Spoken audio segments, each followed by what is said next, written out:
Orang terkaya menyamar sebagai pekerja bangunan dan bertemu putranya. Hanya untuk menguji karakter putra yang telah lama tidak berjumpa. Putra tidak merasa jijik melihat ayahnya berpakaian pekerja. Sebaliknya, ia membuka kedua lengan dan memeluk ayahnya dengan erat. Orang terkaya berbohong mengklaim bahwa perusahaannya bangkrut. Dengan terpaksa, ia hanya bisa bergantung pada putranya untuk mencari perawatan. Putra mendengar kata-kata itu malah menghibur ayahnya. Menafkahi orang tua adalah kewajiban seorang anak. Membuat ayahnya merasa tenang untuk tinggal di rumah. Siapa sangka keesokan harinya orang terkaya menyaksikan putranya pulang dengan luka. Ia dengan bingung mendekat dan bertanya apa yang terjadi. Putra berkata dengan enteng bahwa ia terluka saat tidak sengaja ditambang. Namun orang terkaya jelas tahu di dalam hatinya. Tambang itu sebenarnya adalah asetnya. Ia sudah mengalokasikan 80 juta untuk melengkapi peralatan tambang. Mengapa sekarang masih perlu tenaga manusia untuk turun ke tambang? Untuk mengetahui kebenaran dari situasi ini, ayah diam-diam mengikuti putranya pergi ke tambang. Pemandangan di depan matanya membuatnya terkejut. Di tambang sama sekali tidak pernah membeli mesin tambang.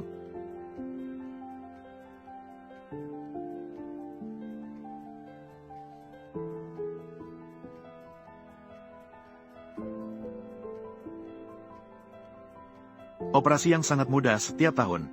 Biaya perawatan yang mencapai puluhan juta untuk siapa lagi? Orang terkaya yang terkejut segera berlari dan bertanya dengan keras. Mengapa mengatur begitu banyak pekerja untuk bekerja di tambang? Manajer yang memimpin dengan sinis mendorong orang terkaya hingga terjatuh. Dia salah mengira bahwa ini hanyalah seorang pekerja biasa. Segera ingin mengurus orang yang banyak bicara ini. Tak disangka, terjadi keruntuhan di tambang. Beberapa pekerja dengan panik membawa rekan yang terluka keluar. Ternyata pecahan batu dari tambang melukai seseorang. Meskipun manajer segera memanggil dokter untuk menangani luka, orang terkaya seketika melihat inti masalahnya. Helm keselamatan ini jelas kualitasnya tidak memenuhi standar. Pengukuran tambang berada di 1,5 meter hingga 2,5 meter. Pukulan tidak tepat. Bagaimana mungkin bisa menghancurkan helm keselamatan dan melukai seseorang dengan parah? Tambang ini pasti ada masalah. Tambang batu hitam Sulai. Pemeriksaan akhir.